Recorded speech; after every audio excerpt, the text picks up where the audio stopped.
Cordiales saludos a todos los que nos escuchan por este medio. Mi nombre es Arnoldo Arana y seguimos con el ciclo La gestión de las emociones. Y en esta ocasión quisiera conversar acerca de las emociones como un ciclo de vida corto. Una cosa son las emociones y otras son los estados de ánimo. Las emociones son diferentes a los estados de ánimo. Una emoción es una reacción inmediata. Las emociones son expresiones psicofisiológicas instantáneas, episódicas, de corta duración, provocadas por la presencia de un estímulo o evento y que en forma saludable deberían extinguirse con la propia situación que la generó. La permanencia de la emoción está más asociada a la forma como la gestionamos, por ejemplo, si la reprimimos o permitimos su expresión. Cuando la reprimimos, alargamos la presencia de la emoción, o si nos quedamos rumiando la situación que generó la emoción. Pero las emociones son reacciones de corto plazo, intensas, que se dirigen a alguien o algo, mientras que los estados de ánimo son sentimientos que suelen ser menos intensos que las emociones y que con frecuencia, aunque no siempre, carecen de un estímulo contextual. Las emociones tienden a ser más fugaces que los estados de ánimo. Por ejemplo, si alguien nos trata con descortesía, podemos enojarnos, pero debería desaparecer en corto tiempo. Pero las emociones se convierten en estado de ánimo cuando se pierde la atención del evento u objeto que la suscitó. En este caso, por ejemplo, que venimos hablando del enojo, nos quedamos pegados al evento que suscitó la emoción a través de rumiarlo, de cavilar constantemente en esa situación, y eso puede hacer que nos sintamos desalentados e incluso de mal humor y irritabilidad. Y ya entonces hablamos de un estado de ánimo y no de una emoción. Y esto puede hacer que reaccionemos a otros eventos y estímulos desde ese mismo estado de ánimo. Ahora, este sentimiento no puede atribuirse a un solo acontecimiento, sino a diversas situaciones y antecedentes. Los estados de ánimo pues son más cognitivos, lo que significa que nos hacen pensar e inquietan por un rato.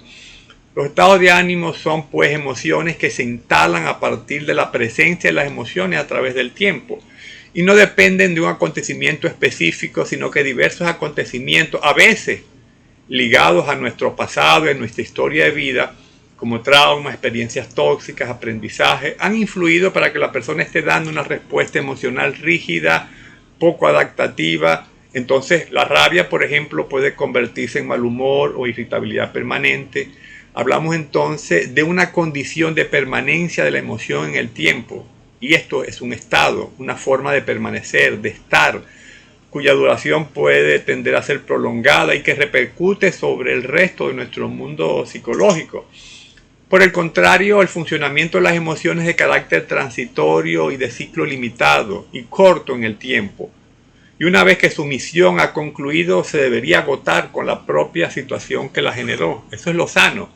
Pero si me quedo, por ejemplo, rumiando la rabia, puede hacerse crónica y perjudicial y evolucionar como violencia, odio, rencor, resentimiento, instalarse como mal humor, irritabilidad, como una forma de ser y estar en el mundo, como una respuesta poco flexible, poco adaptativa, poco contextualizada.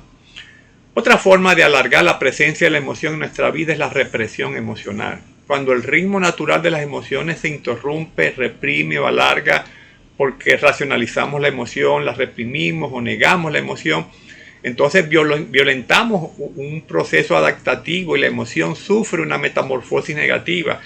Y la emoción entonces tiende a permanecer en el tiempo por no haber sido resuelta. La emoción entonces deja de comportarse como una respuesta aguda, puntual y espontánea ante eventos y situaciones para emerger entonces como un estado cronificado, como si reaccionáramos por hábito emocional. Nuestro esquema cognitivo también es otra forma de alargar la presencia de las emociones en el tiempo. En muchas ocasiones, al experimentar alguna emoción, tendemos a rumiar dichas emociones. En tal caso, cada pensamiento se convierte en un mini disparador de la emoción y eso hace que nos mantenga atados al estado de conmoción emocional que experimentamos. De allí la importancia de callar, detener, dejar de rumiar la situación o problema, detener el flujo de pensamientos que alimentan en forma incremental la emoción, evitando así que ésta se intensifique y alargue su presencia en el tiempo más allá de lo necesario para responder a la situación puntual con que el entorno nos confronta. El apóstol Pablo, refiriéndose al enojo, decía: airaos, pero no pequéis, no se ponga el sol sobre vuestro enojo. Vale decir, no te acuestes a dormir y tú todavía estés enojado porque estás cavilando con la situación que experimentaste y que te hizo enojar. Yo diría que una frase ilustrativa a esta estrategia es no echarle más leña al fuego. Y las leñas están asociadas a esos pensamientos con que nosotros alimentamos incrementalmente la emoción y la alargamos en el tiempo. Un fuego que no se alimenta y atiza termina por apagarse.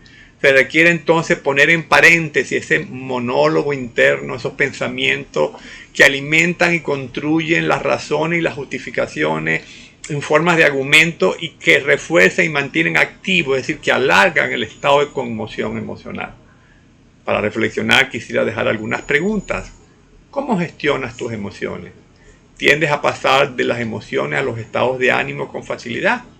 ¿Eres consciente de tu gestión cómo tu gestión cognitiva impacta o afecta alguna de la expresión de tus emociones?